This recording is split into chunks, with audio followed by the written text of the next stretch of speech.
तो केंद्रीय वित्त मंत्री निर्मला सीतारमण, जिन्होंने कल लोकसभा में बजट चर्चा का जवाब दिया था, आज राज्यसभा में दे रही हैं।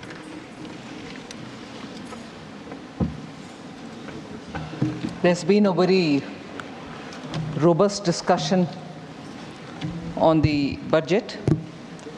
I understand 83 speakers have participated in the discussion, and that actually shows the interest that honorable members have taken on the topic. After a brief introduction, which I would like to begin with, I'd go by issues, clubbing several members who have spoken on a particular issue, and so on for various different issues. And I'll also try to refer to the names of the honorable members who have raised these issues and while answering. Sir, this budget of 24-25 is actually a continuation of the interim budget. So the features of the interim budget, the critical aspects of it, are naturally subsumed into this regular budget. And since 2014, the principle which has guided us is the Sabka Saath, Sabka Vikas, Sabka Vishwas and Sabka Prayas, which continues in this budget as well, and hopefully will guide for the next 5 years.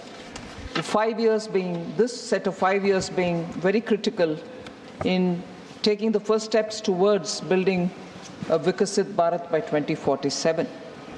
This budget strikes a fine balance amongst several overriding priorities. Growth, employment, welfare spending, capital investments, and fiscal consolidation are all equally given a place, and we've tried balancing all of them. Sir, I had promised in this House in 21-22 the government would endeavor to attain a fiscal deficit to the GDP level below 4.5% by the year 25-26. We had reached an unprecedented high number of 9.2% in 2021, and we are well on track to attain that target.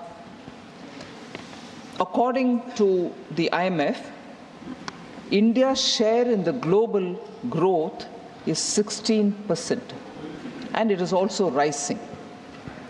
While this budget seeks to consolidate our earlier accomplishments, I have announced a slew of measures aimed at providing renewed impetus to the manufacturing sector. I would just like to take a few minutes on expanding on this.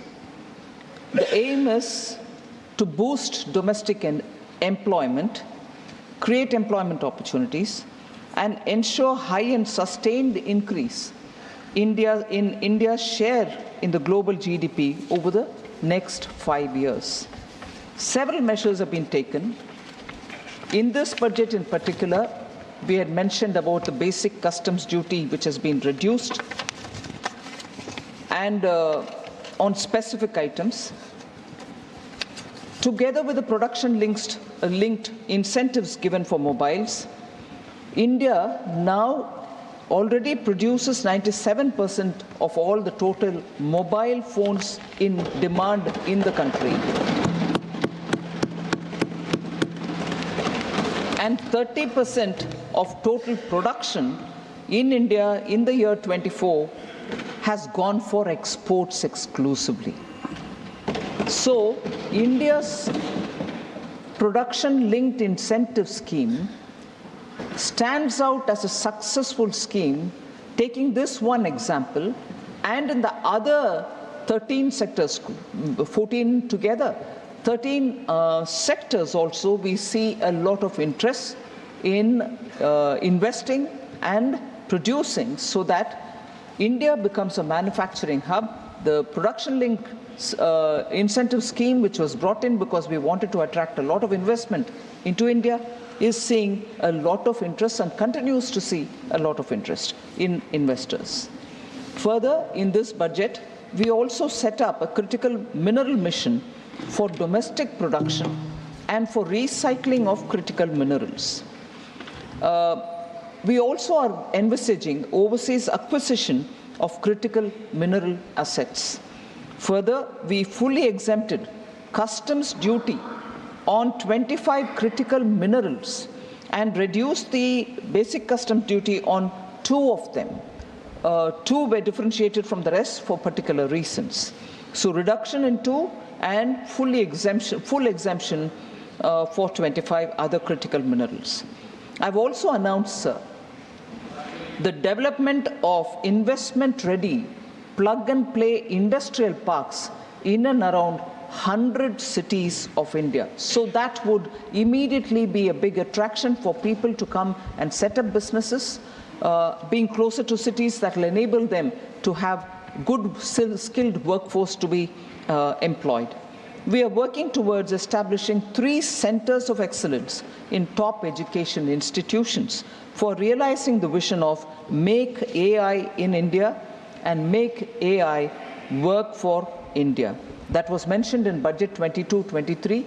We are further strengthening the artificial intelligence excellence centers being built in top education institutions. So in March 2024, government approved e-vehicle policy to promote India as a manufacturing destination so that e-vehicles with the latest technology can be manufactured in our country. So furthermore, I go back to the point that I had made in 2021 budget about the new public sector enterprises policy, which clearly opened up all sectors in India for private participation also. Public sector will continue in critical core sector and strategically important sectors, but private sector has been now allowed into every sector, none of which is reserved for public sector alone. I take the example of the space sector, sir, here. Opening up has helped, and today space sector startups are receiving funds, and India is now becoming a big hub for space sector innovation and space sector startups. The recent newspaper announcements have been clearly stating the kind of investment interest which is being generated. The figures are not readily available with me, but I know that $126 million funding was received by startups in 2023. But that continues, the flow continues. Further, both in the last year's budget and this year's, sir, we have allocated resources for the National Research Foundation under the National Research Foundation Act of 2023. This time also Anusandhan National Research Foundation has had allocation be made. Last year itself we declared 50,000 crores for over 5 years for research along with private sector. So in these ways we have tried making India an attractive manufacturing destination and given good incentive and impetus for manufacturing to set up business in India. So a brief look at some highlights of the numbers that I want to speak about. The total expenditure in the Union government's budget statement 24-25 is 48.21 lakh crores. The total expenditure in the regular budget 24-25 is 54,744 crores more than that of the interim budget which was presented in 1st February this year. So the highlight that I would like to draw the attention of the honorable members is that capital expenditure is pegged at 11 lakh crores, and this is one of the biggest ever allocation made for capital expenditure, and this shows a 17% increase over the provisional actuals of February of FY 23-24 over the last year. 17% increase over the last year. But in this context, I would like to highlight one important fact about the capital expenditure which happened during the UPA era, capex allocation was 13.19 lakh crores between 2004-5 to 2013-14.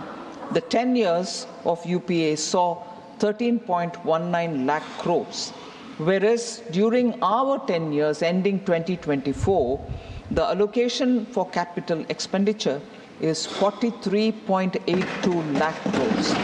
So the emphasis that we've given, particularly after COVID, for the capital expenditure being one of the very important routes through which the economy revival can be planned, has actually shown result, but the actual numbers are these.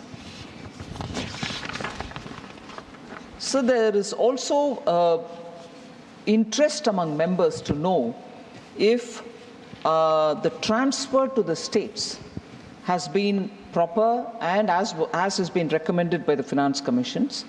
I would like to underline that our unflinching commitment to cooperative federalism, the total resources proposed to be transferred to the state this year, 24-25, is estimated to be 22.91 lakh crores.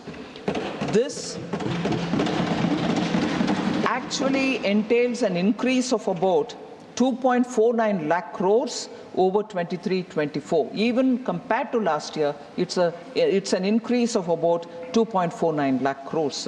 Similarly, the outlays for all union territories has also increased from 61,118 crores in 23-24 to 68,660 crores in 24-25. So the states and the union territories are clearly getting in time the resources which are expected to be released for them. Although the budget documents have details of different schemes, I'm moving over to this point about sectoral allocations. So there is this interest to know if the allocations for certain particular sectors have increased or decreased. I would like to just give a comparative picture, sir. Agriculture and allied sectors in 24-25 received 1.52 lakh crores, which is 8,000 crores more than the last year. There is no reduction. Just for comparison, 2013-14, when the UPA government term was over, they had given only 30,000 crore. 30,000 crore then, 1.52 lakh crores now. Sir, education, employment and skilling, 1.48 lakh.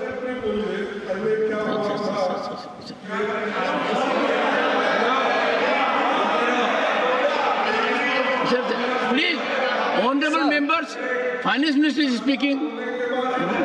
Please. Yes. Honorable Finance Minister.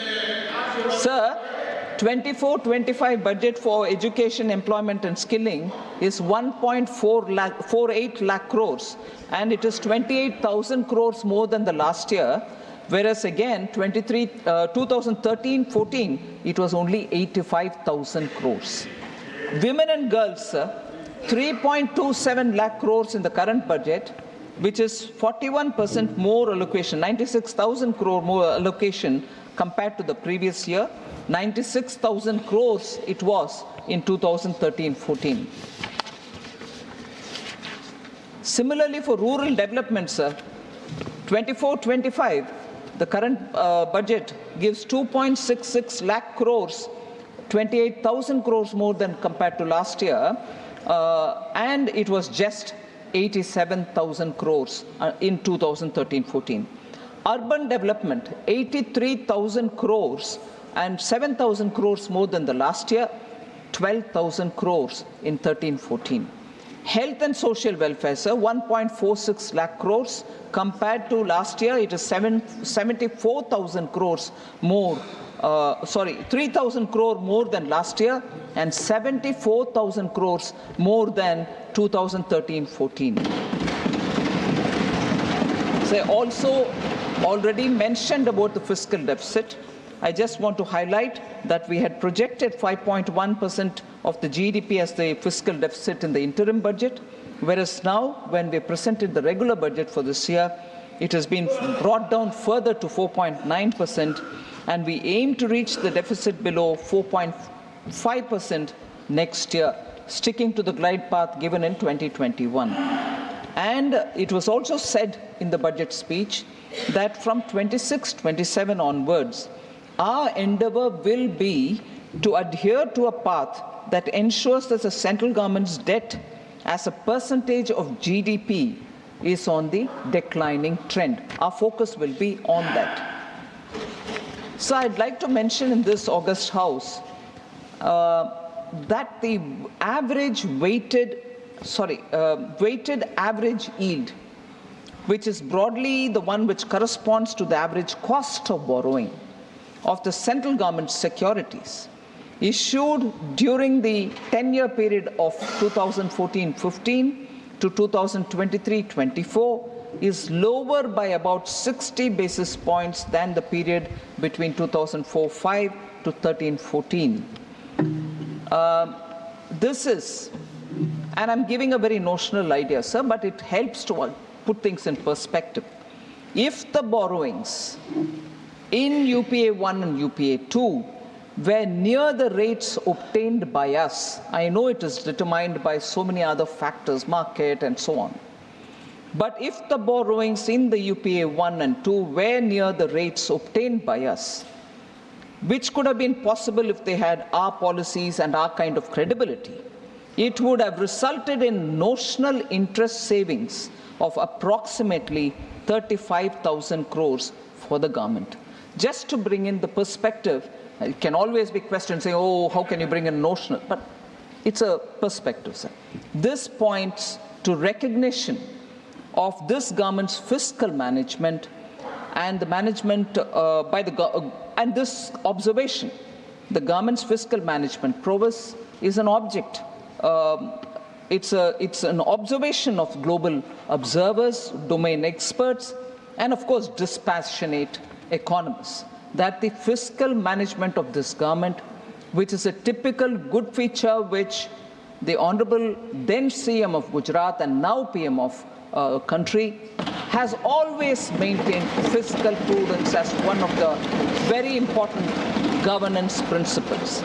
Honorable members, therefore, would be pleased to know that with all these governance macroeconomic stability related features, the IMF has recently upgraded India's gross domestic product growth in the year 24-25 to 7%. So from an exceptionally low hit GDP growth during COVID, within a few years to rise to be the fastest growing economy in the world, I think could not have been possible without the hard work and toil of all Indians, irrespective of the sectors in which they are, farmers, workers, informal sector workers, construction workers, and all the entrepreneurs, the MSMEs and so on, and the visionary leadership which has a futuristic vision, because from the front, the Prime Minister leads the economy, we are able to achieve this goal.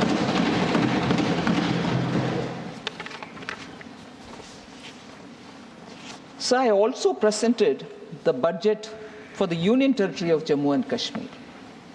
I just want to highlight a few important features before I move on to responding to honourable members' issues which they had raised on the budget. So I'm happy to inform that the concrete steps that have been taken by the Union Territory administration to free itself from the legacy fiscal distress related issues which they had inherited from the erstwhile state. And this has borne good results. With substantial financial support given by the Government of India, 17,000 crores have been provided as support in the Union budget of UT this year. The fiscal deficit to GSDP ratio of the Union Territory of J&K is estimated at 3% for the financial year 24-25. There is clearly a sign that public finances of UT of Jammu and Kashmir is now back on the rails. The government has worked very hard, unhindered, towards fulfilling the development aspirations of the people of Jammu and Kashmir with great sense of fiscal responsibility. Because I'm dealing with Jammu Kashmir budget now and later I go to the general budget, there are issues which have been raised about J&K budget which has been tabled in this House, both inside and outside of this august House. Now, I take this opportunity with your permission, sir, to address issues which have been raised in this House and equally because of importance given of those issues which have been raised outside as well. So the first issue is borrowings have risen from 12,000 crores to 24,000 crores in the last 2 years, and it is unprecedented and it shows fiscal mismanagement. This is an allegation. I'd like to respond, sir. Unlike other states and union territories, J&K has been plagued with pressures from externally sponsored terrorism. This is not a secret, all of us know it. In addition, historical legacy of poor governance, and I reiterate this point, sir, historical legacy of poor governance and low revenue base had created a situation of near perpetual distress and dependence on the union government. Just no way in which the state could have run without the union helping them, and that is how the main feature of J&K's state's budget was and also the economy was. With given this kind of a legacy inheritance that we've got, as part of the efforts to correct lingering fiscal distortions and for enabling transparent disclosure of the fiscal situation, the Union Territory Administration has brought off-budget borrowings onto its books. This has been done within the borrowing ceiling allowed to the Union Territory in each of the years which have gone by. So this is something which I have to state with conviction, that the UT was permitted to undertake additional borrowings against unutilized borrowing space from the previous years to take off-budget borrowings on the budget and finance its expenditure commitments. So the questions also, or the allegations also were that fiscal deficit was pegged at 1.6% and it has turned to 5.36 in FY24, more than 3 times the original estimate. And also that the capex has been slashed by 10%. The question therefore was, will the central government take blame for fiscal profligacy at the state level? I'd like to dispel any confusion in the minds of people. Along with the special support of 17,000 crore which has been announced in this budget from the union government, several other things are happening along with the efforts in recent past would reduce the fiscal deficit, and I hope it will reduce the fiscal deficit to 3.3% actually in 24-25. So it's not just the 17,000 crores that has been given as a special support, but also because of the efforts which are being put in the last few years, I think fiscal deficit will be back at 3%. While tax revenues, sir, have seen impressive growth, efforts on metering has improved billing and collection efficiency in the power sector, and that has also resulted in non-tax revenues increasing from 5,148 crores in 22-23 to 6,500 crores in 23-24. It's a big reform step that has been taken, well received by the people, and as a result of which we are able to have collection efficiency in the power sector. And I appreciate the J&K administration for having taken this effort, which is showing results for its own benefit. The Union Territory has also very important points, and this is a point which I submit to your consideration and for the August House to recognize, that the Union Territory has discontinued the earlier practices of running hundis and overdrafts from J&K Bank for its day-to-day cash management. This was a feature, sir. Every year, this would literally be a burden on J&K Bank, and equally a lazy comfort for the administration, that they could do this operation with the J&K Bank and get away with being transparent in the way in which they handled their accounts. I'm glad that this practice has been discontinued.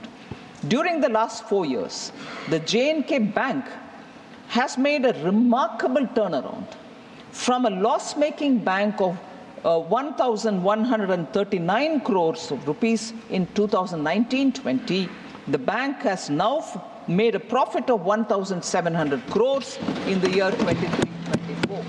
So that is the kind of turnaround, and that's the kind of efficiency with which the bank is now performing, being run professionally since after 2019.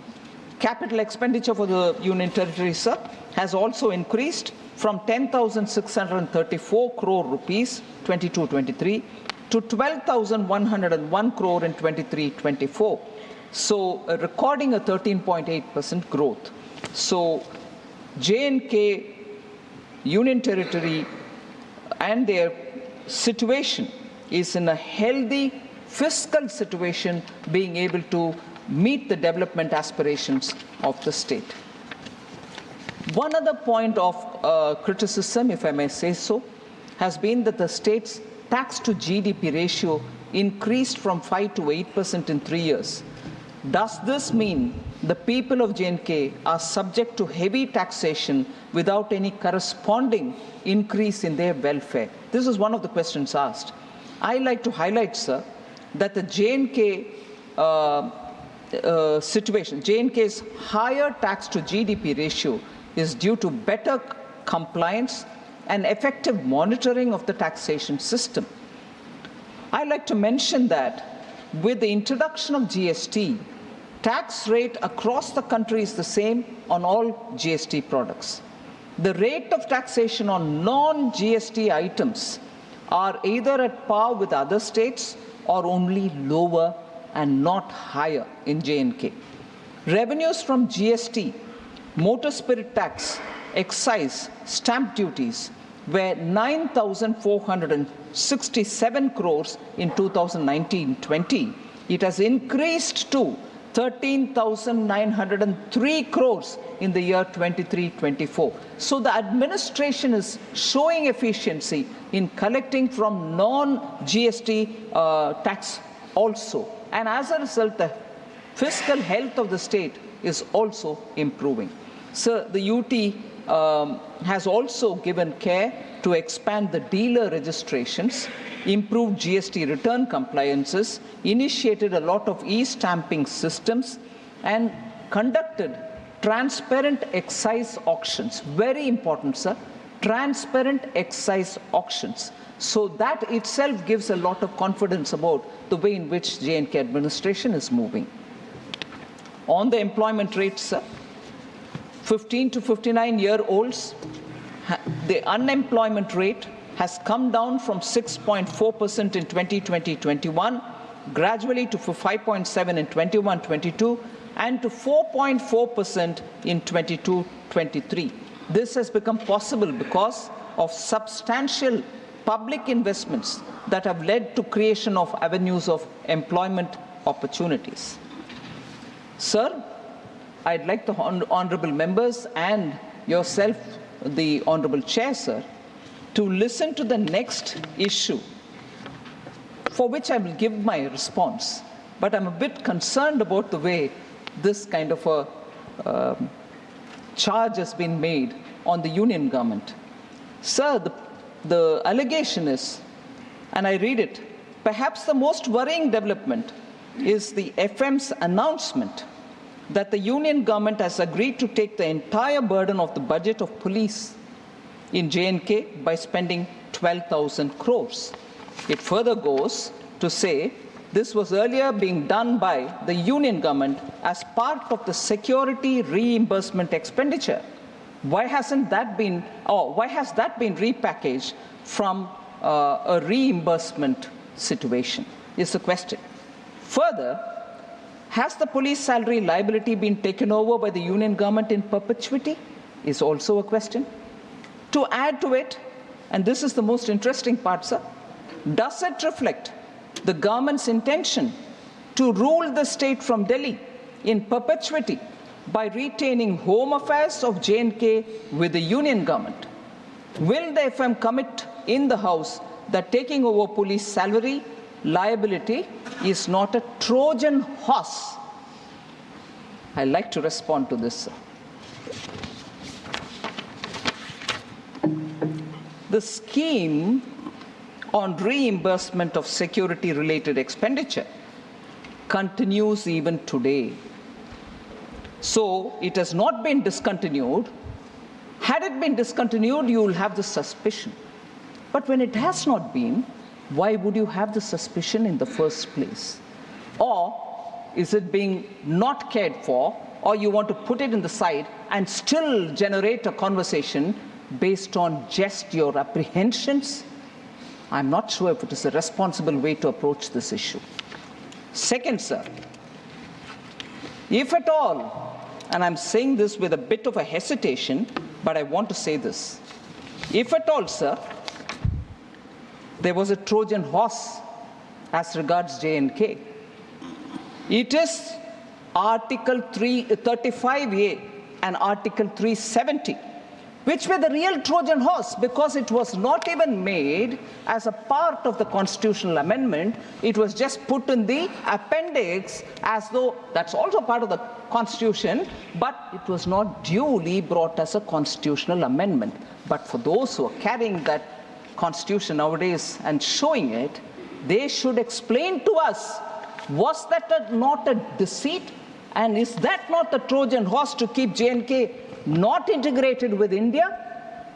With that done, with that kind of a Trojan horse approach, you're asking us that when we take the burden of J&K police money, so that the J&K administration will have more money to do developmental activity and the center can take the salary of the J&K police, to insinuate that this is being done with an intention of for perpetuity.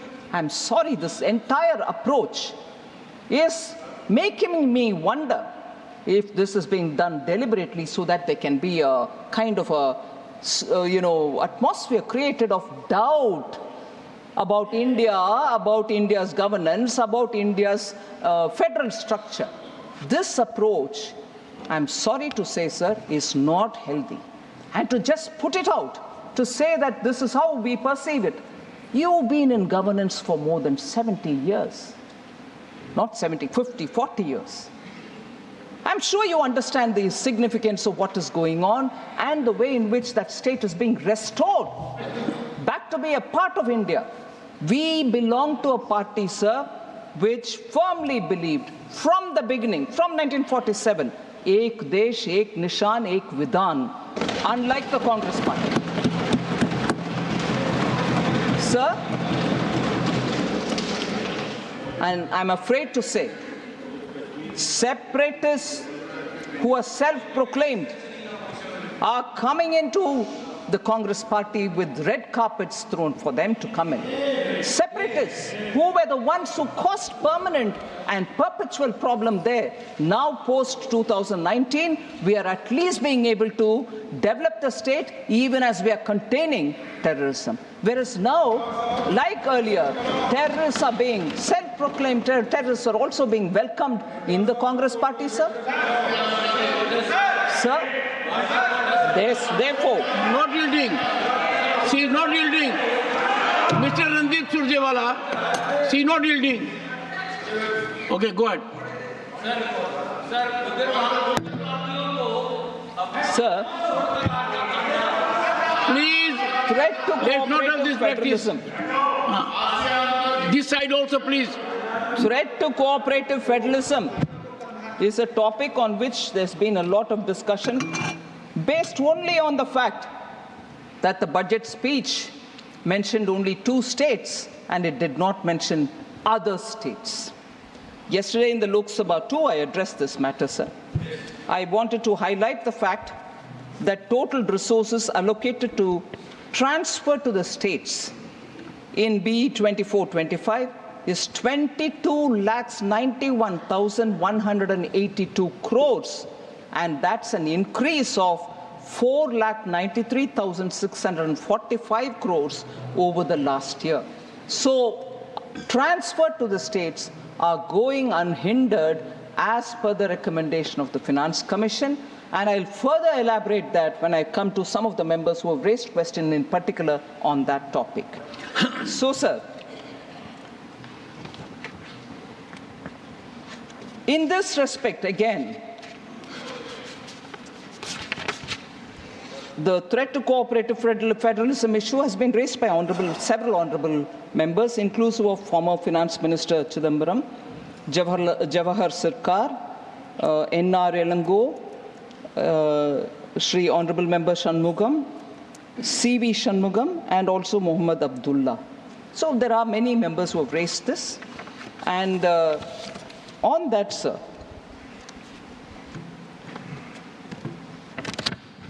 if the inference is that I've spoken about only 2 states and left the others out, it means monies are not even going to those states, is an immediate propaganda after the budget was presented in the House, which was taken up in a big way by the India Alliance.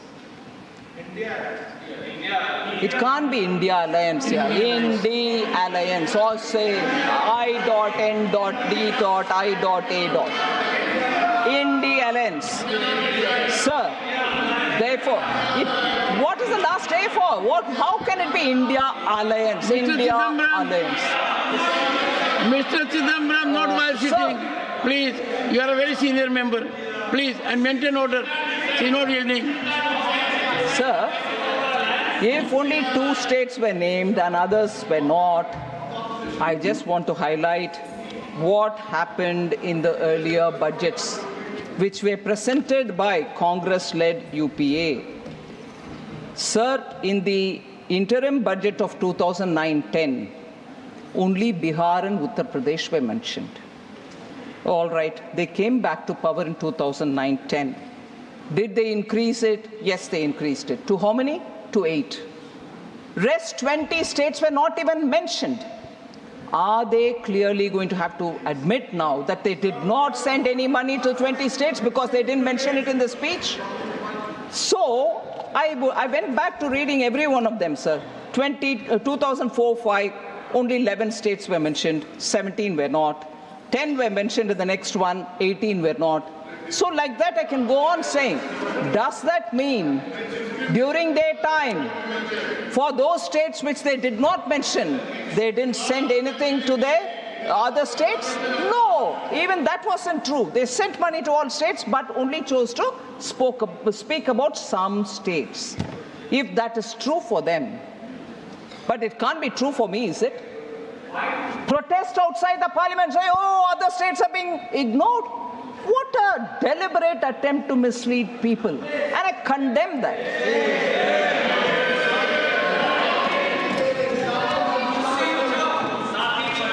Sir,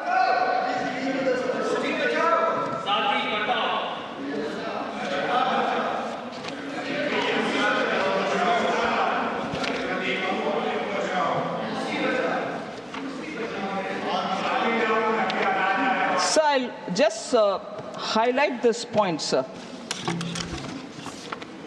on agriculture allocations.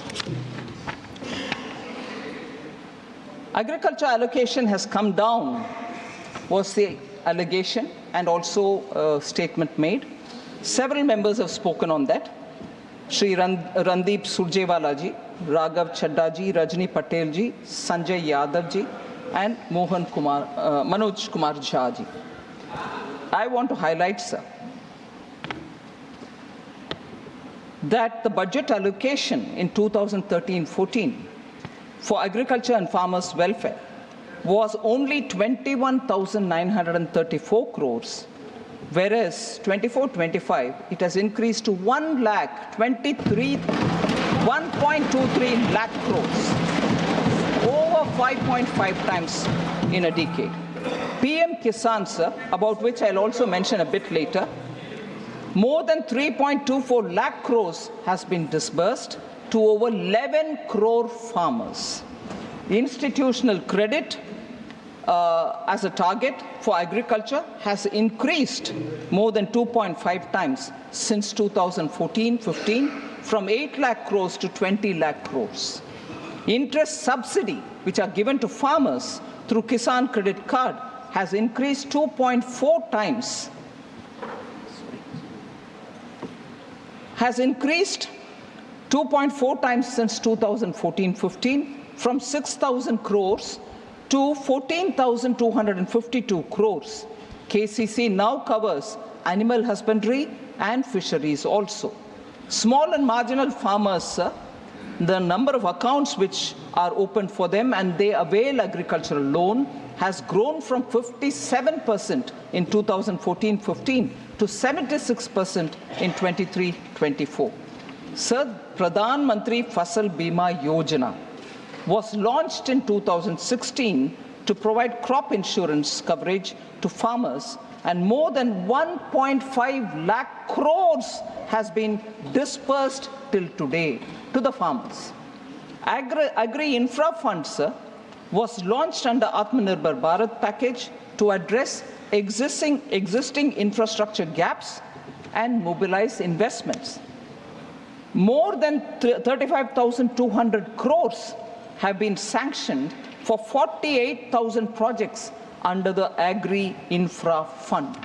So the money collected, although as a cess, much against the allegation which is levied on us, saying cess money you retain.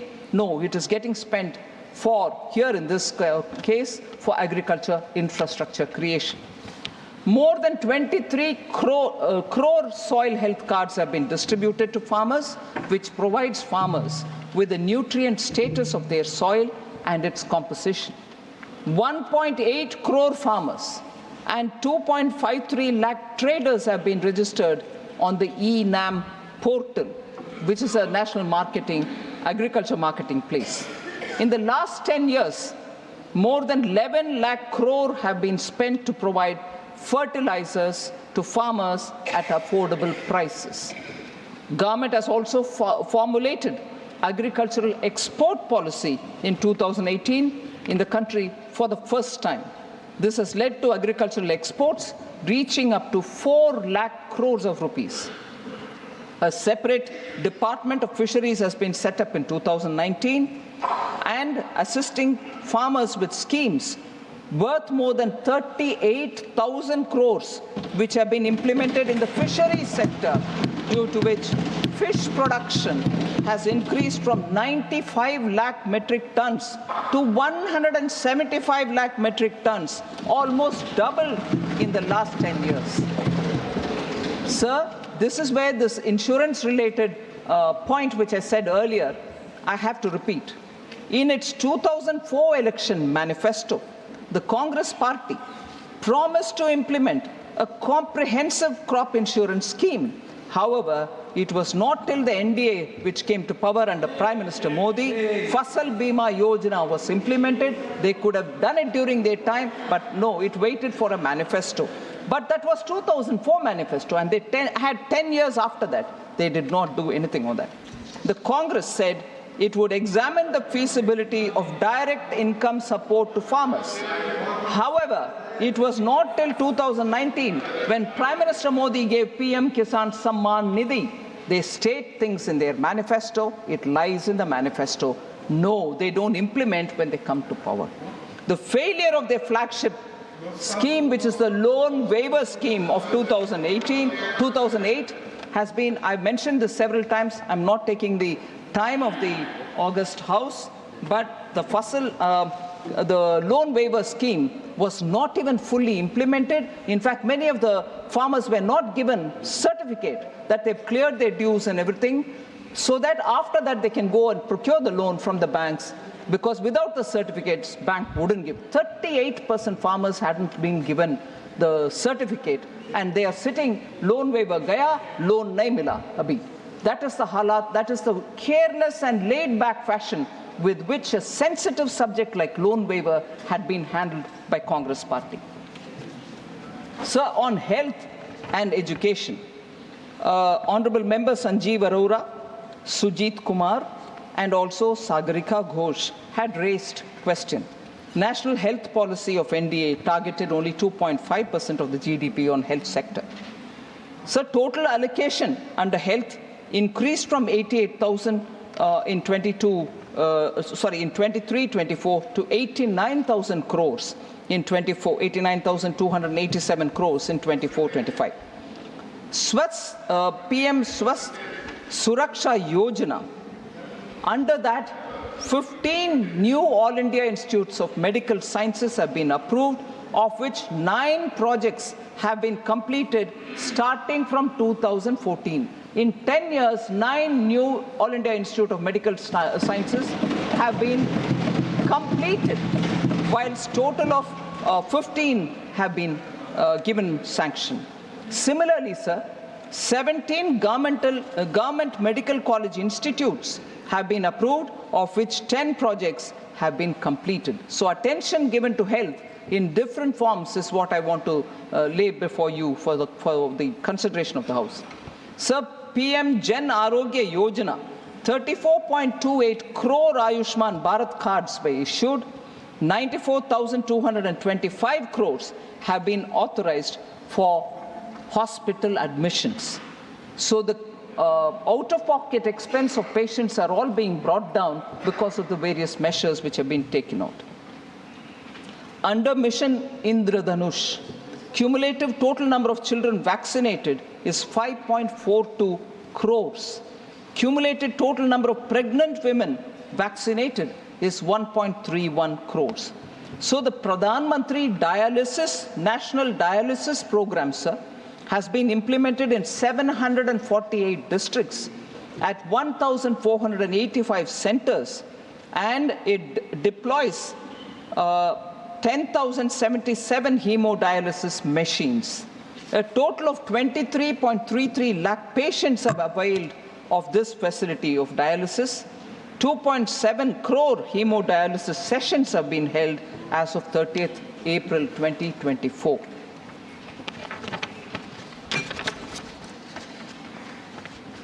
"10,000 PM Jan Aushadhi Kendras have been opened, and they provide 30 to 80% cheaper medicines, and medical equipments are also being made available, sir.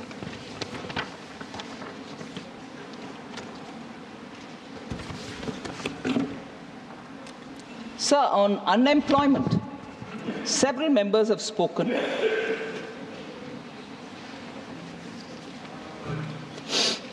Randeep Surjewala ji, Raghav Chadda, Sanjay Yadav ji, P. Chidambaram ji, Jawahar Sirkar ji, Surjit Kumar, and also Sagarika Ghosh ji. Sir, first of all, I'd like to present before you that our policy is to make youth competent, saksham. For that, we also have brought in this time a package of 5 schemes providing employment in 3, and 1 for skilling and 1 for internship. This package, we hope, together with also 48 crore mudra loans worth 25 lakh crore which have been dispersed, where now we want to increase the 10 lakh limit to 20 lakh. All these put together, we expect there will be a big difference in terms of skilling and internship and for job creation. But the UPA era jobless growth is something which we cannot forget. It hurt India's youth the most because RBI's CLEMS data showed that the total employment declined from 47.2 crores in 2012-13 to 47 crore in 2013-14. And the only period of decline, that remains to be the only period of decline recorded since 1981-82. So when it is declined there, to recover from that, even during the period, not much was done. Formal employment also was badly hit during UPA, especially in the formal manufacturing sector. The annual survey of industries, which is issued by the Ministry of Statistics and Program Implementation, showed a sharper percentage decline than ever seen during the worst of COVID pandemic. So even during COVID pandemic, that is not the kind of decline we saw as was seen during UPA's time. So, sir, on the employment, our facts which are given by the PLFS, Periodic Labour Force Survey, shows that the labour market indicators for persons of age 15 years and above have steadily improved from 17-18 to 22-23. Labour force participation has also increased from 49.8% in 17-18 to 57.9% in 22-23. Women's labour force participation has risen to 37% in 22-23 from 23.3% in 17-18. The unemployment rate has declined from 6% in 2017-18 to a low of 3.2% in 22-23. Youth unemployment, that is the age between 15 to 29, has declined sharply from 17.8% in 17-18 to 10% in 22-23. Sir, this is the annual Periodic Labour Force Survey report which is given this. And further to reinforce the fact, the SBI research report July 2024, India created 12.5 crore jobs during 14 to 23 compared to 2.9 crores created between 2004 and 14. So the distinct increase in the jobs created during the 10 years under Prime Minister Modi's leadership has to be highlighted, sir. In the last decade, the employability of Indian youth has increased sharply, rising from less than 34% in 2014 to over 51% in 2024. And we'll further improve it through the PM's package on employment and skilling.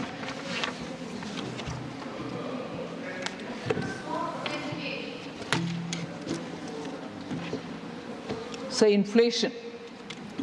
There's been a lot of discussion on that, sir. I'd like to give the data and also differentiate between the inflation which was present during UPA and our approach towards dealing with inflation now, so that we can see how inflation has been handled both under the UPA and the NDA. So we saw double-digit high inflation period under the UPA because of the policies which were reckless and inappropriate policies were taken on one hand, and inept measures to control inflation on the other. Domestic inflation. So this is a very important statement, sir. Domestic inflation used to be higher than the global average. That is very significant to be noticed. Post the global financial crisis of 2008, UPA government took stimulus measures to boost the economy. The problem arose, and I'm sorry I have to say this, when economists who are repeatedly quoted to us saying, reputed economists, you're not that, when leaders of that stature did not know when and how to withdraw the stimulus which was brought in after the global financial crisis, did not know when to and how to withdraw the stimulus, leading to a high double-digit inflation between 2009 and 13. High fiscal deficit as a result, and debt as a result, crowding out private investment. Sir, between January 2012 and April 2014, retail inflation was more than 9% in 22 out of the 28 months. So let's understand the gravity of this inflation, which we have noticed during that time. No supply-side measures were effectively taken in those days, and as a result, relief, even partial relief, was not available for the consumers. UP inherited a very stable macroeconomic environment. Atalji, when his term was over in 2004, had left behind a very strong Indian economy Inflation was only at 3.8% from 99 to 2000 and to 2003-04. Comparatively, average annual inflation rose to 8.1% between 2004-05 and 2013-14. Where is 3.8% and where is 8.1%, sir? That's their record on inflation handling. High fiscal deficit, decreased prioritization of capital expenditure, and that contributed to sustained high inflation, averaging double digits.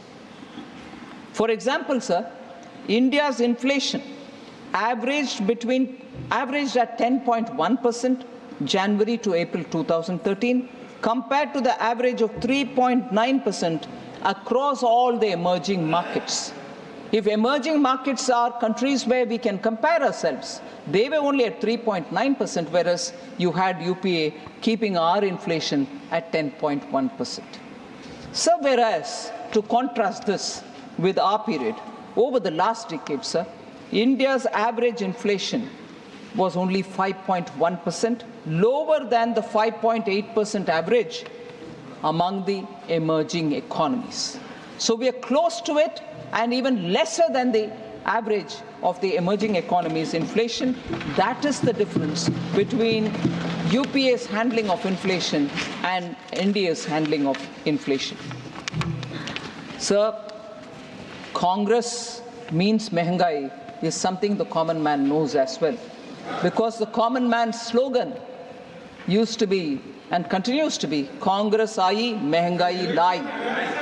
This has been the parlance of the normal people. So, Congress matlab mehengai. Sir, I want to आपको क्या बोलना है? आपका achievement क्या है? आपका physical achievement क्या है? आपका फाइनेंशियल अचीवमेंट क्या है? Sir. कितने progress? Okay, sir. Please, sir. Honorable Finance Minister.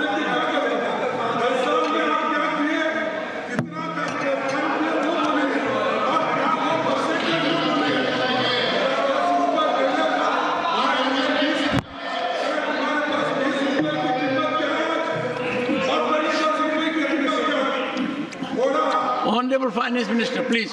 Sir. Honorable Leader of the Opposition, sir. No, sir. Sir, please.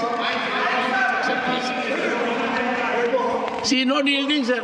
She is not yielding. Okay, I'll leave. Sir, she is not yielding. Okay, Sir. Yielded. Okay. रख के क्या करना चाहिए? ठीक है. Yes. रुकिए. I hope, sir, there will be peace, calm and camaraderie in the house, sir. माननीय सभापति जी, अभी जो एलओपी ने विषय उठाया कि आप अपनी बात करिए और कांग्रेस के ज़माने की बात ना करिए, ये जब भी बजट की चर्चा होती है तो वो हमेशा कंपैरेटिव टर्म्स में होती है. हमेशा हमको बताना पड़ता है. No. You had all the right to say so. No, what is it, Nasir? You had all the right to. Please, no, I don't appreciate it. Sorry, I don't appreciate. No, don't appreciate. What is this? Forget about it. Nothing is going on record. Why are you saying so, sir? Rajya Sabha में आने वाले लोगों के बारे में भी Congress party को सोचना चाहिए कि इस हाउस में चर्चा की गरिमा और चर्चा को कैसे आगे बढ़ाना है. मैं यहाँ पर सिर्फ माननीय वित्त मंत्री श्रीमती निर्मला सीतारमन जी जो बात कह रही थी उनके पक्ष में हाउस को ये बताना चाहता हूँ कि बजट रिलेटिव और कंपैरेटिव टर्म्स में बताया जाता है. हमें अगर विकास बताना है तो हमको बताना है कि अब कहाँ से चले और कहाँ पहुँचे. हमको यह भी बताना होता है कि हम किस गति से चले, और हमको यह भी बताना पड़ता है कि हमने एक लॉन्ग लीप ली है, एक लंबी छलांग ली है. और जब हम ये लंबी छलांग लेने की बात करते हैं तो हम अंधकार से उजाले की ओर जाते हैं। और उसका पर्यायवाची जब हम ढूंढेंगे तो 2014 के पहले अंधकार दिखता है और 2014 के बाद उजाला दिखता है। Honorable Finance Minister, Honorable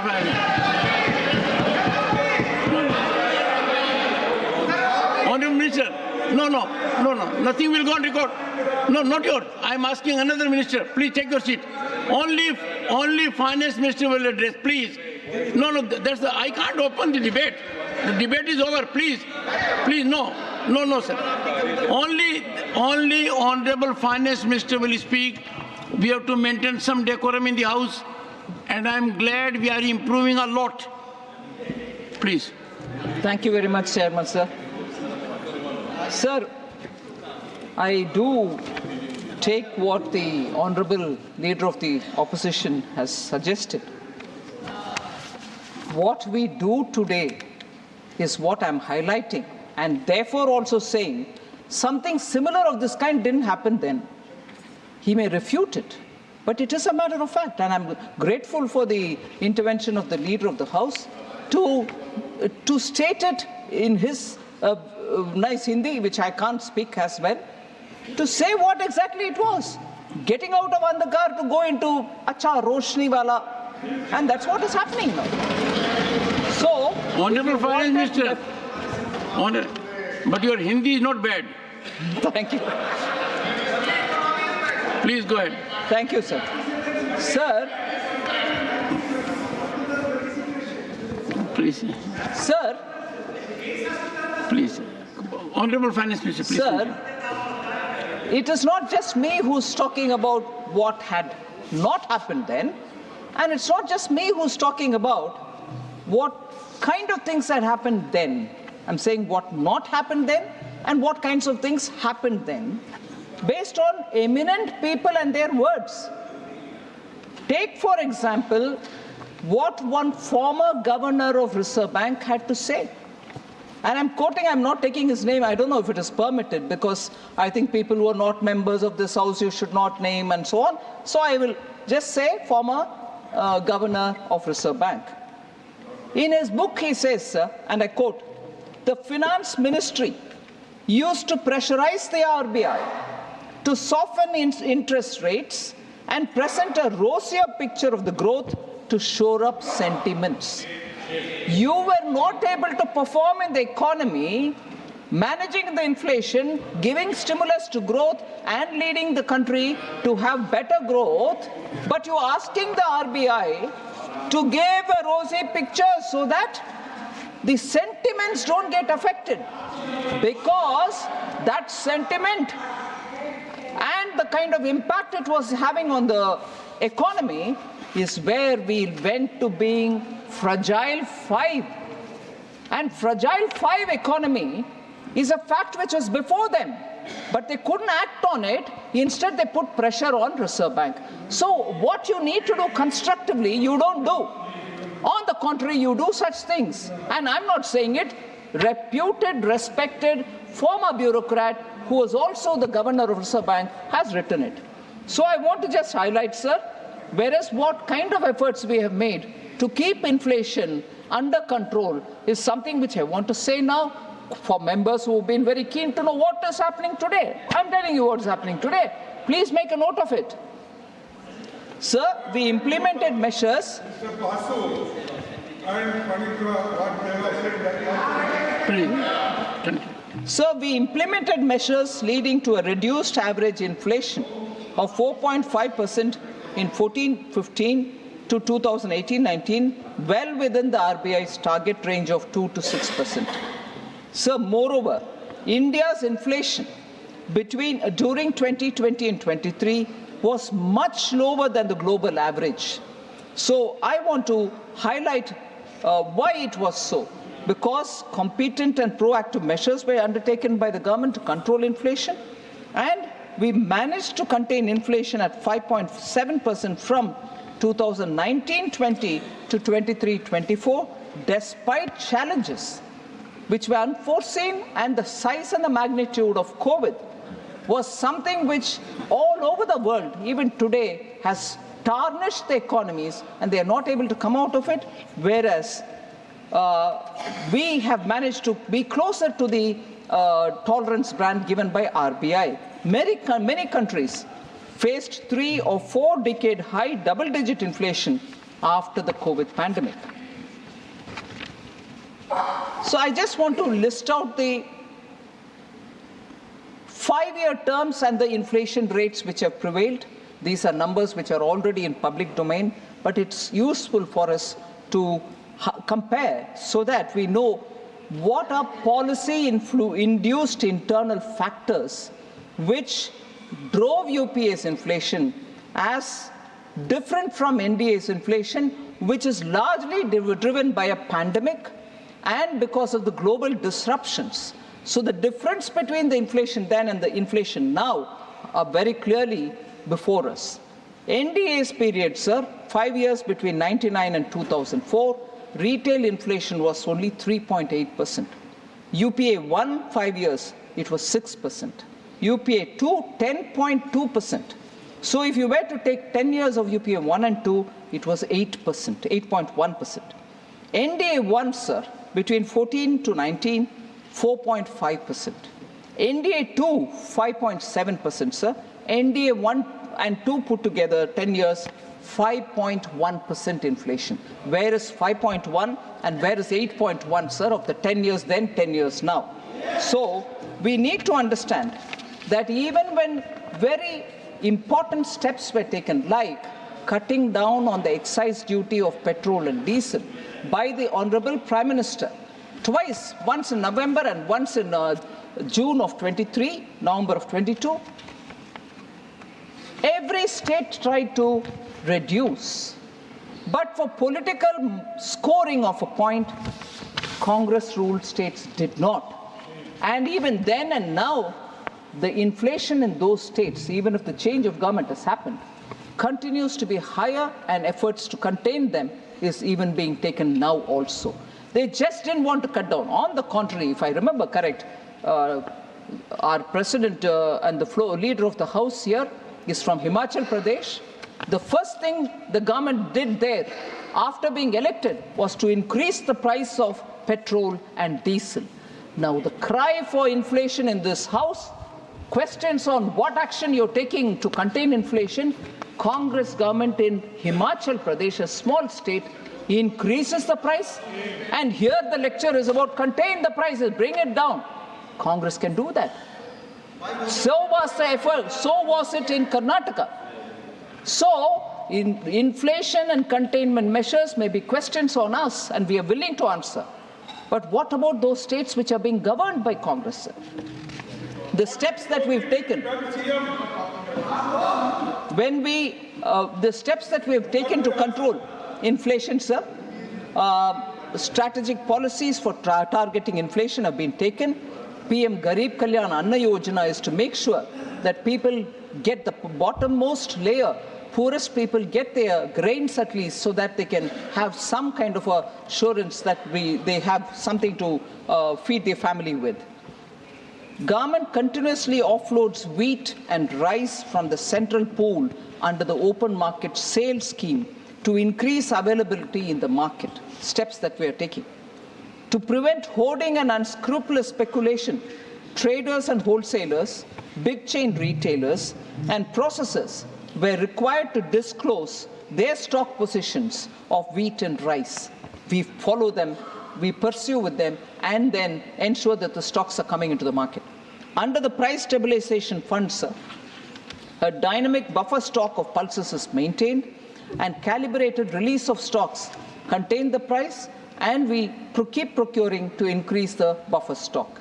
Basic duty on crude palm oil, crude soya bean oil, and crude sunflower oil was cut from 2.5% to nil, so that crude oil can come into India, edible crude oil, and that can be refined, creating jobs, at the same time making edible oil available in the country.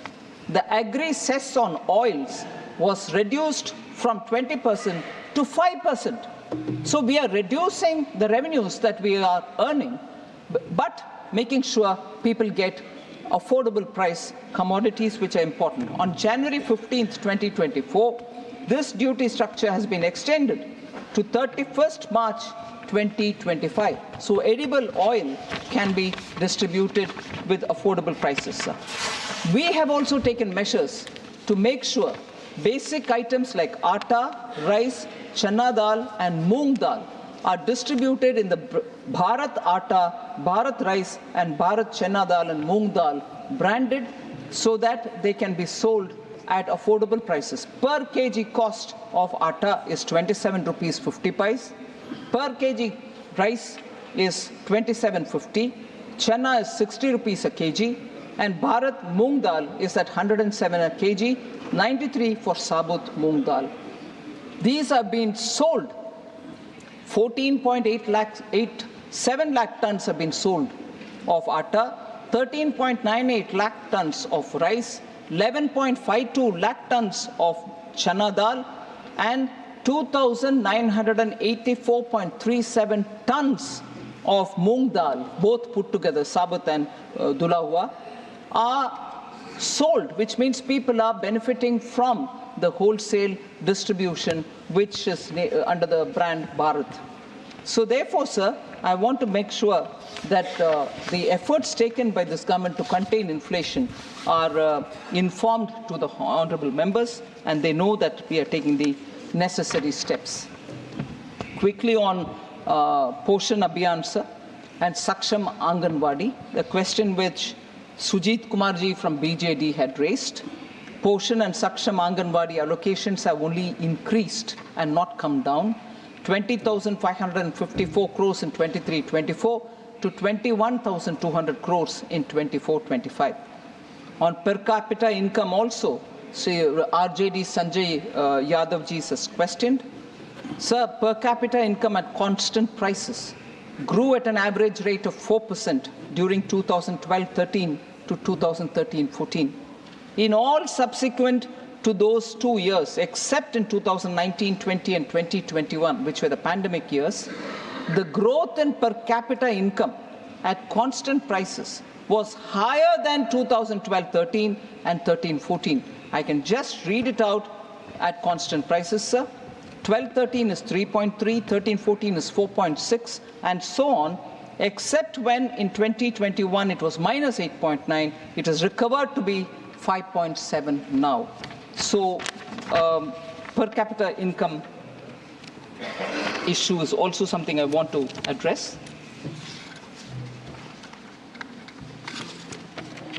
So this is a very important issue which has been raised, that arbitrarily we've been cutting the borrowing ceilings of non-BJP states. Sir, I want to completely dispel this baseless argument. Central government follows the recommendation of the 15th Finance Commission for issuing borrowing consent financial year-wise uniformly to all states. Net borrowing ceilings of 3% of GSDP has been fixed for the financial year 24-25. Borrowing consent is issued to all states by adopting uniform parameters as per borrowing guidelines. There's no difference here. All of them are treated the same. Moreover, the 15th Finance Commission has also recommended performance-based additional borrowing space of 0.5 of GSDP. This is linked to the performance in power sector reforms. List of states, sir, which have fulfilled the requisite criteria related to power sector reforms and availed additional borrowing space of 0.5% of GSDP, I'd like to present before you, sir. In 21-22, 22-23, and 23-24. Example, West Bengal, 6,911. These are additional borrowing over and above the 3% which is given unconditionally. 6,911 for 21-22. 8,352 for 22-23. It is in crores or 7,200 No, this figure is in what? crores. Crores. Crores, sir. Sorry, thank you. So 6,911 crores, 8,352 crores, 7,276 crores for 21-22, 22-23, 23-24. If that is West Bengal, sir, Tamil Nadu, 7,054, 21-22 crores, 5,775 crores, 9,656 crores. Additional borrowing allowed each year because of power sector reforms. That is Tamil Nadu, sir. Kerala, 4,060 crores, 21-22. 4,263 crores, 22-23. 4,866 crores, 23-24. Additional borrowing permission and availed these amounts are on record. Now, Himachal Pradesh is just now, so I can't give the figures straight away. 251 crores was allowed in 21-22, but we've not had any claim after that. I can read that for other states as well. So there is no arbitrariness here. On the Kerala issue, sir, I can't find Honorable Member John Brittas, because he did raise this issue in between when I was speaking. He's not here. But never mind, I'll say, sir. On the Kerala issue, sir, Honorable Supreme Court has also mentioned to the state to resolve the matter amicably with the centre. It implicitly supported the stand of the centre. They didn't say centre is wrong. Thank you. Don't take your seat. Take your seat. Take your seat. No, you are here, but not to interrupt, to listen. But sit down, sit down. Sit down. No, your name was referred because you were absent. Now that you are present, you will follow the decorous conduct. Please. No. This is not done. You are an experienced person. Sit down. So on the Kerala issue, sir. And Honorable Minister, a word of suggestion. Yes, sir. Next time, be careful. Oh, right. While naming Dr. John Brittas. Because if you name him, he claims a right. Oh, right. And you... Well, I don't want to name anyone.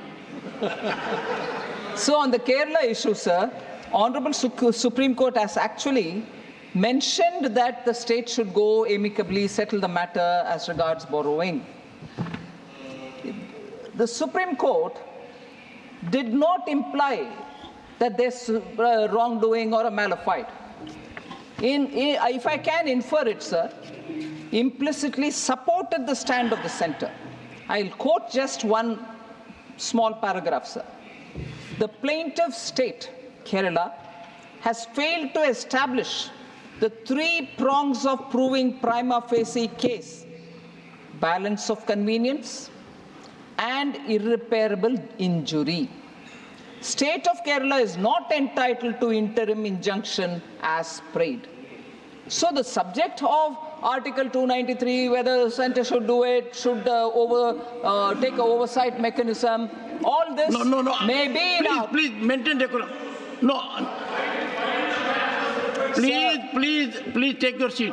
Please, only an interruption for, please, Honorable Finance, please continue. Please continue. Dr. John Brittas, don't make it a habit. Please. Sir. Please. Okay. I want to just pick on the word he uttered, sir. Sir, Honorable Member John Brittas, I wanted to refer to him because he was not here. You were gracious enough to say, oh, he's come, you talk about it. Then there was this little banter about whether he gets a right to... I have not mentioned anything about him till now, but he would, in the interest of his state, want to speak something. But to imply that I'm picking and choosing to my convenience is because he has not heard what I said earlier, or not even was here to hear what borrowing, additional borrowing over and above the 3% which is given unconditionally has been given to Kerala over the 3 years. He was not even here to hear it. And then to say, no, she's picking and choosing. No, I've given a comprehensive picture of what the additional borrowing is, which is a conditional borrowing. But earlier, the 3% was completely given, was all said, sir. Unfortunately, John Britta's honourable member was not here. Now to say she's picking and choosing, no. I've given the whole story and I'm picking and choosing one line, which is important for establishing centers credibility. One second. Honourable Finance Minister. Based on the Constitution. Honourable Finance, what I find is Dr. John Britta makes impact when he is absent, makes impact when he is present. Now, take your seat. Honourable Finance Minister. Sir. No. This is never done, sir. You know it more than I do. Please, sir. No. Sir, based on the constitutional provisions. Please, go ahead. Please. Sir, based on the constitutional provisions, sir, the government of India... I can't restart the debate. I say, oh, okay. Normally, when I ask a speaker to look at me, then I thought it is best to have eye contact also. Please, go ahead.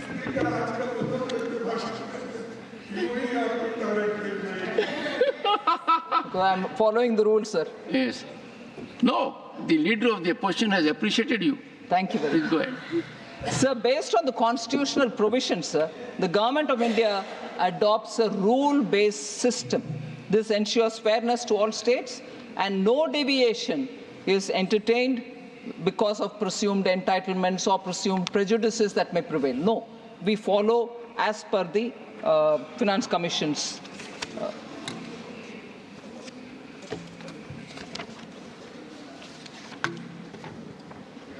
So they related somewhat to this was this question on tax devolution to states is less than what is recommended by Finance Commission, a point that Sri N.R. Elango from DMK had raised. I'm not sure he's here. And you also have Honorable Member, Senior Member Tiruchi Shiva. I want to take a minute on this one, sir. We've heard members raising this voice that centre does not devolve actually 42% or the 41% post-J&K becoming union territory. I want to clarify on this a bit. Finance Commission, sir, recommends devolution of taxes as a percentage of net proceeds as defined in Article 279 of the Constitution. Net proceeds. Net proceeds is calculated after deducting cesses, surcharges, and cost of collection from the gross tax receipts. So the first matter is gross tax receipt. From there you remove cesses, surcharges, and the cost of collection, and then you arrive at net proceeds, and it is from the net proceeds is the devolution of 41% or 42%. Sir, it is wrong to calculate devolution based on gross tax receipts and then claim that the centre is devolving less than what is suggested by the Finance Commission to the states, because the mandated amount, which is 41%, is based on net proceeds and not the gross tax receipts. So it should be noted, sir, the devolution is not a percentage of GTR, but it is a percentage of the net proceeds. Centre has always given the prescribed percentage from the net proceeds without fail to the states. And who arrives at the net proceeds? Does the centre decide the amount? No. The net proceeds are certified by the CAG. It is that amount which the CAG gives you as net proceeds is this much, so on this you will devolve 41% to the states. So I cannot choose saying net proceed is only this much and not another. That is done by the CAG. Every year it does. It's not as if it is done 1 year. Net proceeds is decided by the CAG every year. And also, I want to highlight this point because I want to elaborate on that for 1 minute. This is decided by CAG every year. And if there are any dues pending to the states, it is also immediately released. Now, with this said, I want to highlight and draw your attention, Chairman, sir, Deputy Chairman, sir. I want to inform the members that our government has devolved 82,000 crores as a part of the tax devolution after obtaining the CAG certificate in March 22. So what is special about it? I'm claiming that every year I'm giving it in time. So why am I mentioning only this 82,000? Sir, from 1996-97 to 2014, when Prime Minister Modi comes in, between 96 to 2014, there was a accumulated due of 82,000 crore on tax devolution, which was not devolved. And no government in between had taken a call on it. We cleared it after the CAG gave the certificate in March 22-23. 82,000 crores pending from 96. No, you're not giving me 42 as per. You go on a wrong calculation on not net proceeds but on GTR. And also not recognize the fact, भैया 96 से जो pending है उसका भी हम clear कर रहे हैं 22 में. States को कैसे मोदी जी अलग तरीके से डील करते हैं सर? नहीं करते हैं. वो भी चीफ मिनिस्टर रहे हैं, उनको मालूम है स्टेट्स का दिक्कत. हर पैसा हमने समय पर दे रहे हैं और 82,000 crores जो पेंडिंग था फ्रॉम 96 उसको भी हमने ही क्लियर कर दिया.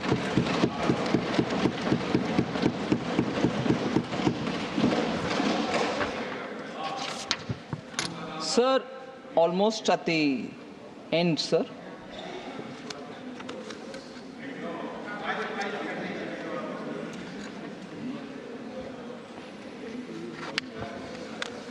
Sir, former finance minister, probably in the concluding stage of his speech, I was also here hearing him, had said, I've got 5 questions for which I want the finance minister to answer.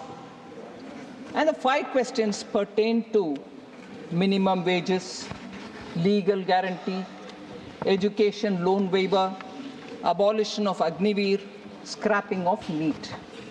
I just want to give a very quick response to each one of these points. Sir, minimum wages of 400 a day. Sir, I'm referring to the Honorable former Finance Minister, sir, who had raised 5 questions and wanted us to answer.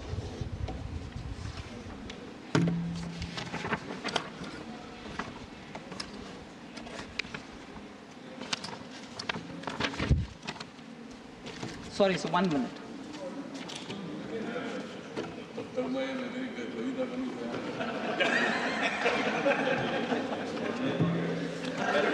I think, but the best that has happened is the Honorable Finance Minister has not taken the... No. So,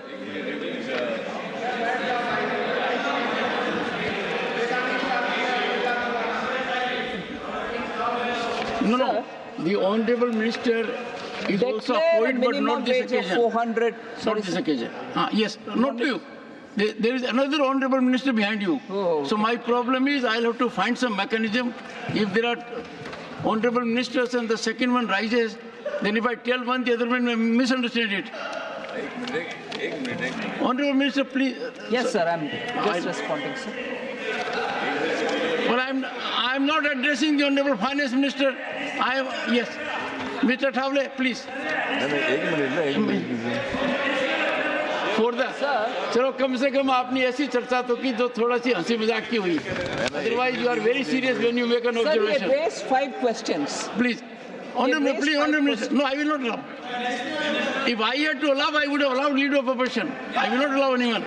He had raised 5 questions, anyone. sir, on which He said, why can't 400 rupees be declared as the minimum wages per day? Sir, I think he is talking about Manrega Act, and through which declare a minimum wage of 400. I just want to highlight on that presumption that Manrega Act of 2005, sir, Section 6(1) of the Act says, notwithstanding anything contained in the Minimum Wages Act 1948, the central government may, by notification, specify the wage rate for the purposes of the Act. It says that. And says, provided, that's a proviso, provided that different rates of wages may be specified for different areas. I also think because, probably because it was mentioned in the Congress manifesto, I'm a bit hazy on it, but his demand was 400 rupees per day minimum wage. Why wouldn't you want to declare it? So I want to highlight, sir, the Rural Development Ministry, which deals with Manrega, since UPA time, has been declaring the minimum wage, and these are decided based on changes in the CPI-AL, that is Consumer Price Index Agricultural Labor, which reflects inflation in rural areas. It's based on that every year some kind of a notification comes. This has been the practice since 2005 to 2014. Our government has also followed the same principle. I don't know if I can use this saying in the English language. What is goose? What is sauce for goose is the sauce for gander as well. One is therefore tempted, sir, therefore, to ask the form of FM, what prevented the UPA from notifying a uniform wage rate under the Manrega when it was in power? They didn't do it then. But now, if he is quoting the Manrega Act and demanding that Government of India declare 400 rupees as minimum wage, I would want to also highlight, and I'm sure being a legal mind, he would be aware of this nuance. The Minimum Wages Act of 1948 also empowers the states to fix minimum wages with respect to categories, various categories of employment, unskilled employment, and so on. So in the states, minimum wages are again fixed differently for different states.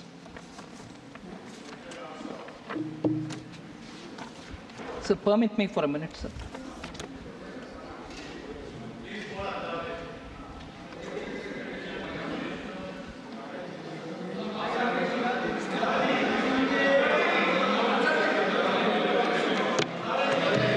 So, Minimum Wages Act, sir, are fixed by states for different kind of employments, just as Government of India also fixes minimum wages for railways or the mines or many other things which come under its subject.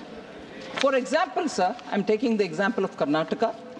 State government notifies 4 different zones to fix minimum wages for unskilled workers. Zone 1 is for Bangalore city and the city corporation area. Zone 2 is for district headquarters and in the various districts, and so on. In the state of Himachal Pradesh, I would like to draw your attention, sir. In the state of Himachal Pradesh, as per the latest notification, or latest in this subject, which was issued in May 23, it was issued by the state government that unskilled wage earners will get a 375 rupees minimum wage. 1 second, Honorable. I must appreciate your fairness. You touch the state of the leader of the opposition, and next you are touching the state of leader of the House. So that even balancing has taken place. And I am privileged to be chairman at a time when this House has presidents of the 2 leading parties in the country, the largest democracy. Honorable Finance Minister. So, if wages are to be fixed by different states at different levels and for even within a state different zones, Should we look at It's difficult to think of how the central government can fix a wage of 400 rupees and also say, therefore, it should be done for the entire country. Sir, also,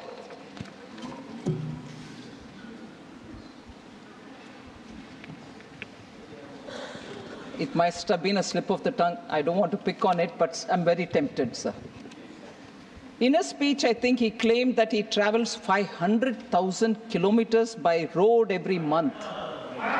Must have been 500,000. We can overlook it. This does happen sometimes. If it was wrongly heard, I want No, I'll tell you. All the right. leader of the House made a mention of 7 crore and he quickly corrected that it was 7 lakhs. So from that we can ignore. All right. So education loans. He had a question to ask on education loans. So we have already announced measures for education loans in this budget for helping our youth who have not been eligible for any benefit under government schemes or policies. We have announced a financial support of 10 lakh for higher education within the country. E-vouchers for this purpose will be given directly to 1 lakh students every year for an annual interest subvention of 3% to the loan amount of the loan amounts. Sir, he also asked a question about Agniveer scheme.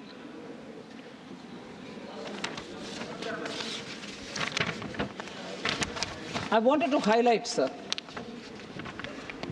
former finance minister has served as also former home minister. I'm sure he understands the nuance involved in national security. Agniveer is a very reformative step to enhance the capabilities and battle readiness of our armed forces. It ensures actually that we have fit soldiers who are on the front line. So one of the expected outcomes of the scheme is that armed forces will have much younger force by recruiting those in the age group of 17.5 years to 21 years and retaining only 25%, thus reducing the average age of the Indian soldier. Why should we do it, sir?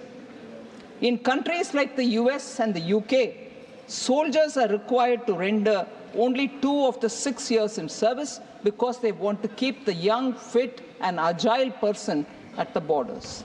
I hope on matters related to the fitness and battle readiness of the Indian Army or the armed forces, we don't do politics, sir, because it is something which is going to be critical for this country. We need young, fit, and battle-ready young people who are going to be trained. In fact, I was going to bring in here one of the news items which had come in the recent last 2 days about how, in terms of fitness and in terms of skills acquired, which are so required at the borders, Agniveer people have come out with flying colors. Studies have proved it. So this is a scheme which is very important, and we need to have greater sense of looking at the national interest rather than just take policies on some other consideration. I'd like to remind, sir, when in 2014 Prime Minister Modi reviewed the situation, I got into defense only later in 17, and therefore with some interest I went back to look at also the earlier periods. 2014, Indian armed forces, particularly the army, didn't even have bulletproof vests. We had to panic buy and give them. And in that, the role of Manohar Parrikar ji, Arun Jaitley ji, to make quick procurements, and we had to procure it from elsewhere. But today, in our country, we produce bulletproof vests which are good enough for our army, and they feel that it has given them the sense of security. Not just bulletproof vests, sir, it is also a truth that in India at that time, for 10 years, major defense procurements did not happen. And this is not a fiction that I'm telling you. In the House, the defense minister then had said we can't procure it because we don't have the money. So Agniveer is a scheme which we brought in with great sense of commitment to keep our armed forces battle ready. And young and fit people get into the army, and I don't think there's a need for us to unnecessarily worry that this is causing some kind of a distortion. Not at all. It is with the acceptance of the armed forces that it has been brought in. Sir, he is also, I think I've addressed the 4 issues that he had raised. The 5th one is NEET. So, Honorable former Minister, he's a lawyer. Probably he spoke one day before the final judgment came from Supreme Court on the NEET. One day before he spoke, and therefore the verdict which was given by the Supreme Court, he probably wouldn't have been aware. The Supreme Court did not scrap NEET exams. It observed that there is no material at the present stage to indicate any systemic leak. That's about the NEET exam leakages. But abolition of NEET, I'm afraid to say, was triggered even before the leak issue came up. So I want to highlight some of the features, sir. NEET exam was notified. When was it notified? For the benefit of all our members. When was NEET notified? In 2010, December 2010, with its implementation. Who was leading the implementation at that time? It was led by the then DMK Minister Gandhi Selvan, who served as MOS for Health and Family Welfare as part of the Congress-led UPA 2 government. So it was brought at that time. The Supreme Court, while talking about the NEET, didn't take care of it. Thank you, Mr. Wilson. Thank you. Thank you very much. Please. And that is why it is running even now with the stay. Sir, I want him to not interrupt with misunderstandings. Mr. Wilson. This is undone. UPA, in 2012, the UPA 2.0 introduced NEET undergraduate for medical examinations as well, medical admissions. And 2013, the first exam took place. All during UPA 2013, the exam took place. When the Gazette notification of 20th December 2010 was challenged in the Supreme Court, both the lawyers of the Medical Council of India and UPA's Additional Solicitor General of India defended NEET. When it was challenged in the Supreme Court, December 20 was the time when Gazette notification was issued, and that Gazette was challenged in the Supreme Court. That time, both the lawyers of Medical Council of India and the ASG of UPA government defended NEET, saying this was an effort to streamline the admission process. Sir? Therefore, sir, the ASG then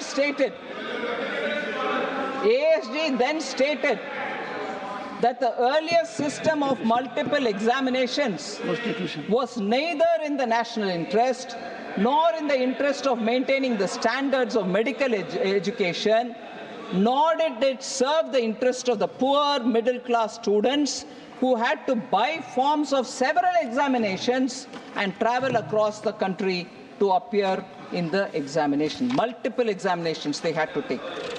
NEET does not, sir, disadvantage anyone. NEET does not disadvantage anyone. It expands opportunities. Sir, Tamil Nadu students secure 85% of the seats with 69% reservation, which is upheld in Tamil Nadu. With that reservation intact, and with this process of NEET, 85% seats, which is 85% of the seats within Tamil Nadu, and 15% of all seats from all states put together, they can go for the 15% seats to any state that they want. So, Tamil students benefit from All India quota in other states also. Now, when former finance minister is talking about NEET, I also want to underline this fact, sir. 2011, when the DMK rule concluded, Tamil Nadu had just 1,945 medical seats. Presently, there are 10,425 medical seats, a remarkable surge of 8,480 seats in the past 11 years.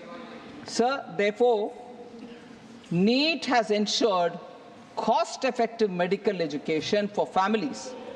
Certainly, it has hurt some vested interests, particularly those in the medical education field, because no longer selling of medical seats is possible. And therefore, it has hurt a lot of people. That is why a particular lobby was actively against NEET even before this NEET leak issue has come up. So, in the year 22-23, 12,997 Tamil Nadu government school students wrote the NEET exam, and of them, 3,982 students passed it. It is noteworthy that the pass percentage has increased from 27% in the last year to 31%. So I want to say, sir, only before NEET came in, only a few students from few schools in selected regions of Tamil Nadu could get medical seats. Now it is across the board.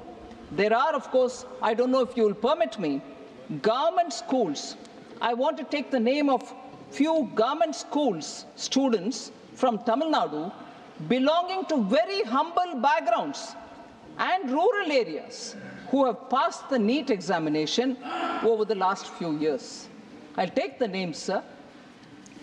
Young girl Kanimuri, Needur Mailadurai, daughter of a laborer, Kooli Tholilali in Kurandai, and temporary taxi driver. He works also as a temporary taxi driver. She got in 2023.